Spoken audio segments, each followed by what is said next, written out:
Monsieur le président de la commission des affaires économiques, monsieur le président de la mission d'information commune, madame et messieurs les présidents de commission, mes chers collègues. Donc, le 17 avril 2008 se réunissait pour la première fois l'ensemble des rapporteurs de la mission d'information commune sur l'évaluation de la loi pour la croissance, l'activité et l'égalité des chances économiques, dite loi Macron. En tant que membre désigné par la commission des affaires sociales, Fadila Khattabi et moi-même, nous nous sommes vus confier 4 thèmes que le président a rappelés il y a quelques instants. Donc, je ne vais pas revenir dessus. À l'issue de 17 auditions au cours desquelles nous avons rencontré 73 personnes, nous sommes parvenus à des conclusions et préconisations que nous allons tenter de vous rapporter à 2 voix, tout en vous précisant que pour chaque thème, nous nous sommes intéressés aux intentions du législateur pour voir si les effets constatés en 2018 correspondaient bien aux objectifs poursuivis en 2015 et si les préconisations d'évolution étaient nécessaires. Tout d'abord, sur le sujet qui nous a pris le plus de temps, il concerne certainement toute la partie du travail du dimanche et en soirée. Mes chers collègues, je tiens à mon tour à vous saluer. Pour ce qui est donc des assouplissements par la loi à la règle du repos dominical, et sans entrer bien sûr dans le détail des dispositions, les intentions du législateur étaient essentiellement de 2 ordres. D'une part, de permettre aux touristes internationaux et pour le coup à d'autres consommateurs de faire leurs achats en France le dimanche et en soirée. Et d'autre part, de garantir aux salariés amenés à travailler le dimanche ou en soirée que cela se déroule bien dans le cadre du volontariat et en échange, bien sûr, de compensations substantielles négociées dans le cadre d'un accord collectif, soit dans le cadre de décisions adoptées par référendum dans les entreprises de moins de 11 salariés. Nous tenons à préciser qu'en 2015, avant l'entrée en vigueur de la loi, 1 salarié sur 5 et 1 travailleur indépendant sur 3 étaient parfois conduits à travailler le dimanche, sans compter tous les agents publics assurant la continuité des services publics. Cependant, cette réforme ne visait pas à généraliser ou à banaliser le travail du dimanche, mais au contraire, à s'assurer que les possibilités d'ouverture correspondent à l'évolution des modes de vie et que les salariés concernés soient dédommagés de manière significative. 3 ans après l'entrée en vigueur de la loi, nous constatons que le dispositif est bien entré dans les faits, même s'il est encore en voie d'acclimatation, aussi bien dans les territoires que dans les esprits. Les opinions n'ont d'ailleurs guère évolué avec la mise en application de ces dispositions, il faut bien le reconnaître. En effet, les organisations syndicales qui étaient dès le départ en 2015 opposées à l'extension du travail dominical n'ont pas changé d'avis, après avoir observé sa mise en place effective. Dans certaines enseignes, les négociations collectives ont pris du temps, mais elles ont en général abouti à des dispositifs de compensation du travail dominical avantageux pour les salariés concernés.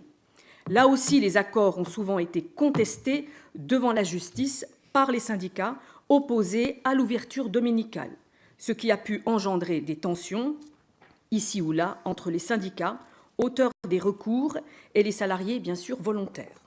Dans certaines enseignes, lorsque la question du travail dominical a été l'un des sujets animant les élections professionnelles pour les institutions représentatives du personnel, les organisations ayant signé les accords ont plutôt connu un progrès électoral notable au détriment des organisations opposées à l'ouverture du travail le dimanche.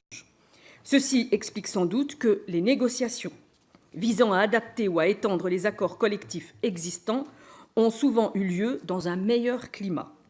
Ainsi, l'application des dispositions de la loi Macron a abouti à la mise en place par décret de 21 zones touristiques internationales, où les commerces peuvent ouvrir le dimanche et en soirée. Cependant, en cherchant à couvrir tous les principaux centres commerciaux parisiens, le gouvernement a dépassé la lettre de la loi qui rendait éligibles à ce statut les seules zones notablement fréquentées par les touristes étrangers. C'est ce qui a entraîné donc l'annulation par le juge administratif des décrets créant 4 zones touristiques internationales, dont celle de Dijon, d'où je suis élue. Malgré cela, la loi semble avoir atteint ses objectifs. C'est plutôt positif. Tout d'abord pour les commerçants, Les zones touristiques internationales ont permis d'accueillir les touristes présents. Sur les Champs-Élysées et le boulevard Haussmann, après des années de controverses, les commerçants peuvent accueillir les touristes désireux de faire leurs achats le dimanche et en soirée, dans un cadre social sécurisé. Les études produites par l'observatoire mis en place par le ministère de l'Économie montrent que le taux d'ouverture des commerces dans ces périmètres augmente régulièrement, mais varie entre 8 et 80% des commerces concernés. Les commerçants interrogés dans ces zones et aux alentours se disent satisfaits, le dimanche étant souvent devenu le 3e, voire le 2e jour en termes de chiffre d'affaires. Les élus locaux, opposés par principe à l'ouverture dominicale, semblent montrer une approche plus pragmatique quand il s'agit de trouver des solutions pour maintenir l'ouverture dominicale après l'annulation contentieuse d'arrêtés. De plus, tous les commerçants reçus ont insisté sur le fait que l'ouverture des commerces dans les gares internationales a eu un impact positif en redynamisant les zones urbaines dans lesquelles elles se situent.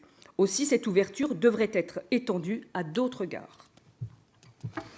Oui, si donc la loi semble avoir atteint ses objectifs au niveau des commerçants, elle semble aussi les avoir atteints au niveau des salariés, d'après ce qu'ils nous ont dit. Les accords collectifs ont permis de prévoir des compensations pour tous les salariés concernés, allant parfois jusqu'à un triplement du salaire, y compris pour les salariés qui travaillaient précédemment sans compensation dans les zones touristiques et les zones commerciales, grâce à la capacité de certaines organisations syndicales, je dis bien seulement certaines, de négocier de meilleurs accords. Le volontariat semble aussi avoir été respecté. Les commerçants ne manquent pas de salariés volontaires qui représentent par exemple 90% des salariés des galeries Lafayette. Le travail du soir est aussi un bon vecteur d'emploi à temps partiel pour les étudiants qui trouvent là une source de revenus leur permettant d'assumer le coût de leurs études. Nous regrettons cependant de ne pas disposer d'études statistiques permettant d'évaluer les retombées en termes d'emplois créés et le développement économique à l'intérieur et à l'extérieur de ces zones, alors même que la loi avait prévu des rapports à remettre au gouvernement pour chaque ZTI.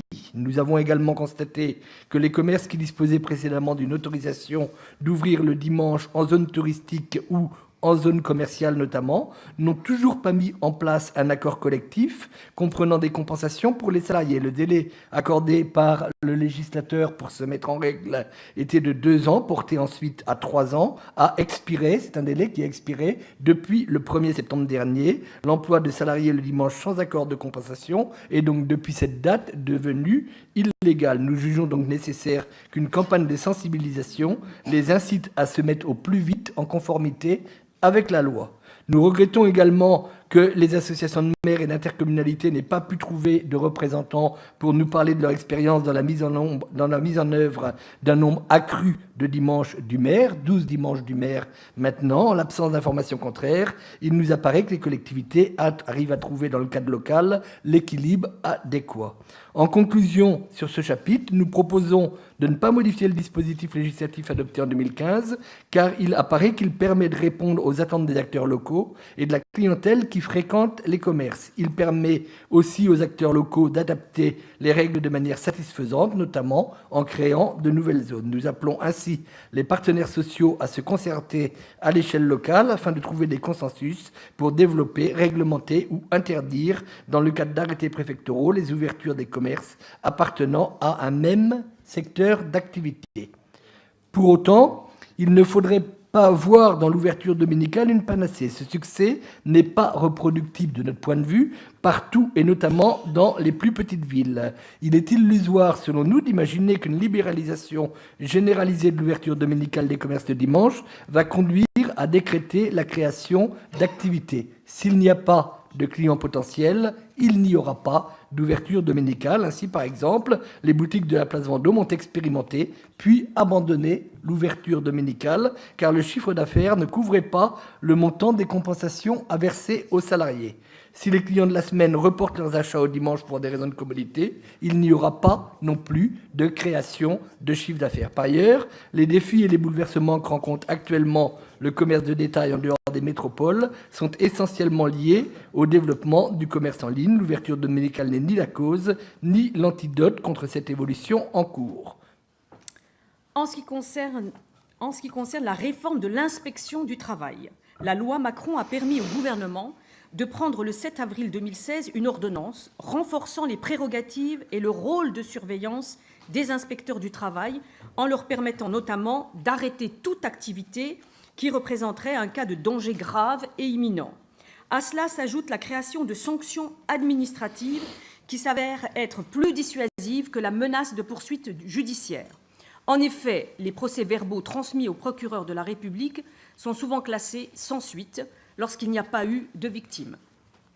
Par ailleurs, ces mesures éparses de nature législative ne sont qu'un élément d'un projet appelé Ministère fort, lancé en 2013, visant à revoir l'organisation de l'inspection du travail dans son ensemble.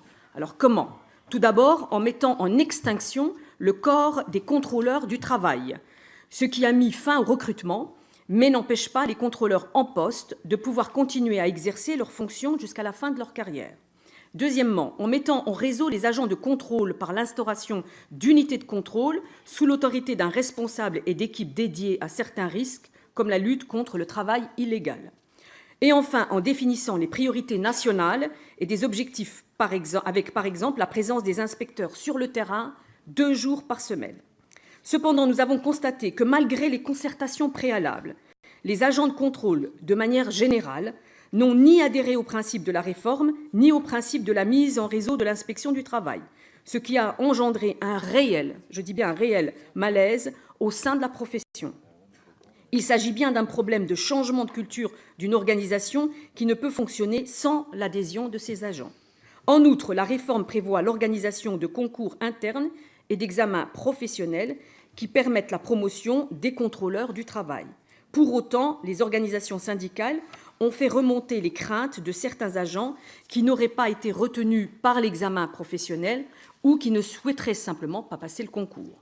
Aussi, toutes ces interrogations ne permettent pas à l'inspection du travail de retrouver la nouvelle dynamique voulue par la réforme, de se concentrer sur ses missions, et ce, dans un climat plus serein. Il revient donc à la hiérarchie de l'inspection du travail de trouver les moyens de résorber ce malaise. Oui. Troisième chapitre, donc la réforme de la justice prud'homale, une réforme qui avait pour objectif de mettre fin à une série de difficultés au sein même de cette juridiction, des difficultés comme la condamnation répétée. On est peut-être trop long, non ? 3-4 minutes, c'est bon. Condamnation répétée de l'État minée liée à des dysfonctionnements, délai de traitement anormalement long des dossiers, taux d'appel extrêmement élevé par rapport aux autres juridictions, professionnalisation parfois insuffisante des conseillers prud'homaux. Je note quand même que ce n'était pas le cas dans tous les tribunaux prud'homaux, que certains fonctionnaient très bien avec quasiment pas de départage. De manière synthétique, les principales modifications apportées par la loi peuvent être résumées en 7 points que je ne vais pas vous récapituler ici, mais par contre, je vais vous passer directement aux conclusions auxquelles nous sommes rendus. 3 ans après l'application de la loi, nous avons constaté qu'elles ont permis de mettre en chantier les nécessaires rationalisations et professionnalisations de l'Office du juge des relations individuelles du travail. Dans les faits, les mesures visant à permettre l'instruction et la mise en état du dossier semblent atteindre leurs objectifs. Les intéressés sont désormais plus souvent en état de se prononcer utilement sur les dossiers qui ont fait l'objet d'un examen préalable plutôt que de devoir multiplier les renvois à une audience ultérieure. Cependant, il semble que les modifications procédurales qui semblent revenir sur le paritarisme soient vouées à l'échec. Les conseillers prud'homaux restent attachés à leur statut et à leur rôle de juge et ne sont pas volontaires pour développer des procédures revenant à remettre en cause leur rôle. Il convient de conforter et de professionnaliser ces juridictions paritaires plutôt que de les contourner. De manière plus sensible, il nous apparaît que les ambitions du législateur se heurtent à des questions de moyens, ce qui est le problème de la justice en général. La baisse du contentieux est réelle, ça c'est un point positif. Nous sommes passés de 184 000 saisines en 2015 à 127 000 en 2017, soit une baisse d'un tiers. Cette évolution est la conséquence de l'ensemble des réformes intervenues depuis une dizaine d'années, dont la loi Macron, et depuis la rupture de l'instauration de la rupture conventionnelle jusqu'aux ordonnances du 22 septembre 2017. Mais par contre, les auditions que nous avons menées ne nous ont pas démontré d'amélioration des délais de jugement qui étaient pourtant un objectif recherché par la loi Macron. Le nombre d'affaires aboutissant à une conciliation reste limité, 5,6% des affaires avec un délai moyen de 3 mois. Au total, en 2017, chaque dossier met 17,3 mois en moyenne avant d'être jugé. Le pire est lorsque l'affaire doit être renvoyée au départage d'un magistrat. Le délai moyen des affaires renvoyées au départage a augmenté fortement depuis la loi Macron et il a atteint 32 mois. Le recours au juge départiteur du pôle social du tribunal de grande instance, choisi en fonction de leurs compétences et affinités pour le droit du travail plutôt qu'au juge d'instance, ne semble pas avoir permis d'améliorer l'efficacité globale des procédures. Nous craignons que se multiplient les décisions indemnisant les justiciables victimes de ces délais. Ceci pose évidemment la question de l'insuffisance de moyens accordés à la justice du quotidien. Faute de moyens adéquats, les modifications législatives n'ont pas permis d'améliorer sensiblement les délais de traitement du contentieux. Dans ce cadre, nous appelons à ce qu'aboutissent au plus vite les concertations en cours visant à accorder aux conseillers prud'homaux un temps accru de préparation des dossiers et à améliorer l'indemnisation. Dans le même ordre d'idée, nous proposons que plus de magistrats soient affectés au départage, par exemple en y affectant des magistrats à temps plein. Quant au dispositif de barémisation, nous ne pouvons que constater une situation paradoxale. Le législateur a exclu les licenciements intervenus suite au cas de harcèlement ou à la violation d'une liberté ou d'un droit fondamental de l'application du barème. En conséquence, la stratégie de certains avocats est désormais de rechercher systématiquement une clause de nullité fondée sur ce motif pour contourner le barème et demander une indemnisation supérieure. Cela conduit en conséquence à limiter la portée du barème. Or, en même temps, la possibilité de demander l'indemnisation d'autres préjudices pour permettre une prise en charge de l'ensemble du préjudice est pourtant une condition de la conformité du dispositif aux dispositions de la Charte sociale européenne et des conventions de l'Organisation internationale du travail. Un point très positif mérite d'être relevé, l'organisation de la formation initiale des conseillers prud'homaux par l'École nationale de la magistrature. Sur ce sujet, les intéressés nous ont tous fait part d'une satisfaction globale. Il me reste encore. Allez-y, on va être... Donc pour finir, tolérant. nous nous sommes intéressés à l'introduction donc d'un devis normalisé Pour tout le en monde. matière d'équipement d'optique et d'audioprothèse. Si cette exigence existait précédemment, l'article 44 de la loi Macron a accru les obligations de présenter un devis normalisé détaillant produits et prestations et une note d'information sur la traçabilité.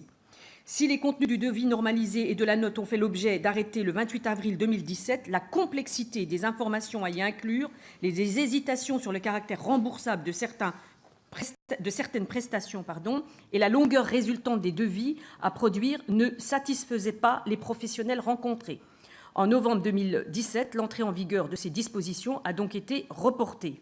Depuis, mes chers collègues, vous le savez, l'article 33 du PLFSS du budget 2019 qui vise à mettre en œuvre la promesse du président de la République, à savoir donner à tous les Français un accès à des soins pris en charge à 100% dans le domaine de l'optique, de l'audiologie et du dentaire, le fameux reste à charge zéro dans le cadre du dispositif santé 100% santé, eh bien ceci a rendu obligatoire ce devis et il est effectivement important que les devis remis doivent être clairs et lisibles pour les bénéficiaires.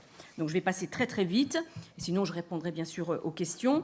Donc comme vous pouvez le constater, mes chers collègues, nous aboutissons donc à un bilan relativement positif de l'application de ces dispositions de la loi Macron et que sur les points essentiels, les objectifs de cette loi ont été atteints. Il y a évidemment des améliorations à envisager tout en gardant à l'esprit qu'il faut un temps de mise en œuvre pour certaines mesures afin d'en constater effectivement les effets observables. Néanmoins, pour ce qui concerne le travail dominical et en soirée, comme pour la réforme de l'inspection du travail, il nous faut également faire confiance, et j'insiste là-dessus, faire confiance au dialogue social qui produira sans aucun doute les effets attendus. Pour ce qui est de la réforme prud'homale, là aussi la diminution des recours est un point positif, même s'il nous faut réfléchir à des évolutions sur les délais de traitement des dossiers.